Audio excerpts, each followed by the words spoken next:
What if hope seemed completely lost, yet a single touch could change everything? What if death and illness, the most final and fearful of human realities, were not the end? What if Jesus' power over life itself was closer than we realized, ready to meet us in our desperation? In Luke 8:40-56, we encounter two extraordinary miracles, intertwined in a narrative that teaches profound truths about faith, persistence, and the authority of Jesus. The first story begins with Jairus, a synagogue leader whose young daughter is gravely ill. Fear and despair accompany him as he seeks Jesus, the one who has healed so many. Jairus demonstrates courage, humility, and determination. He falls at Jesus' feet, pleading for his daughter's life. In that moment, he acknowledges that his human efforts are insufficient, and that only Christ has the power to intervene. As Jesus agrees to go with him, a crowd follows, adding pressure and distraction, yet the leader's focus remains on one objective: restoration for his daughter. This scene is a vivid reminder that faith often requires stepping into uncertainty. Jairus doesn't have a guarantee, he cannot control the outcome, yet he approaches Jesus with belief and urgency. On the way, the narrative takes an unexpected turn. A woman, suffering from chronic bleeding for 12 years, reaches out in desperation. Her condition has made her an outcast in her society. She has spent all her resources seeking cures from physicians, yet only found worsening. Her faith is quiet but tenacious. She believes that if she can merely touch the edge of Jesus' garment, healing will come. This moment is crucial.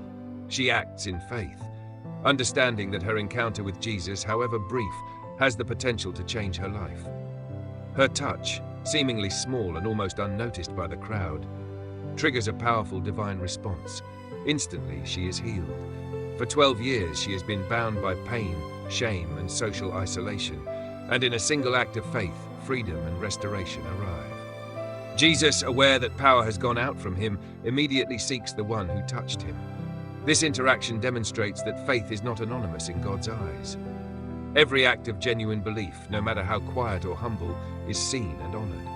The woman falls at his feet, trembling yet relieved, and Jesus addresses her directly, saying, "Daughter, your faith has made you well. Go in peace." This intimate recognition of faith highlights the personal nature of God's miracles. Meanwhile, the news arrives that Jairus' daughter has died. For any rational observer, hope is gone. The crowd's mourning reflects common human despair.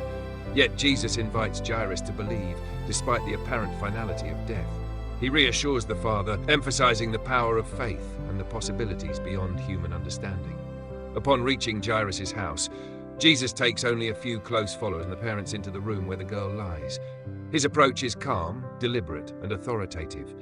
He speaks to her, "Child, arise," and life returns. What had seemed irreversible, the finality of death, is undone in an instant by the authority of Christ. Her restoration is both physical and symbolic, demonstrating that Jesus has authority over life and death. The intertwined stories of the woman and the girl reveal a powerful lesson. Persistence in faith and the courage to approach Jesus, even in desperate circumstances, opens the way for divine intervention. Both acts, the woman's touch and Jairus' plea, illustrate that faith requires action, whether quiet and hidden or bold and public.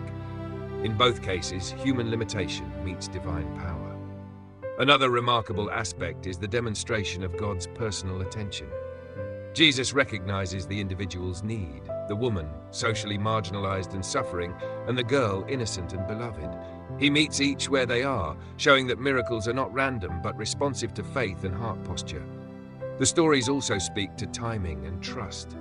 The woman's healing occurs en route to another miracle, and Jairus' daughter's death seems to happen before restoration. Yet the outcomes are perfectly orchestrated, teaching that delays, setbacks, or apparent loss do not indicate God's absence. Instead, they reveal the divine plan unfolding beyond human perception. For contemporary viewers, these passages encourage reflection on persistent faith, trust in God's timing, and the importance of approaching Jesus in confidence. Challenges, illness, or loss may feel overwhelming, yet these narratives affirm that no situation is beyond his power. Whether through personal faith or the intercession of others, divine restoration is available to those who believe. Jesus' authority, compassion, and personal attention are evident in these miracles. He meets desperation with healing, despair with hope, and death with life. The interactions invite us to consider not only the outcomes but the posture of our hearts, approaching with humility, persistence, and expectation. Faith is active, relational, and transformative. These stories remind us that God's miracles are not merely displays of power. They are expressions of His love and concern for individuals. Every act of faith, whether quiet and personal or public and bold, is acknowledged and honored. Jesus restores lives, renews hope, and invites a deeper trust in His authority over circumstances, illness, and even death itself. In conclusion, Luke 8:40-56 reveals that restoration and healing are available to all who approach Jesus with faith. The woman's touch and Jairus' plea highlight the personal and transformative nature of divine intervention. Life, health, and hope can be renewed when faith meets the authority of Christ. Thank you for watching this video. If this teaching encouraged you or brought hope, please like the video, share it with someone in need of encouragement, and follow the Holy Path Insights channel for more reflections on the life-changing work of Jesus. Your support helps us continue sharing meaningful biblical insights with viewers around the world.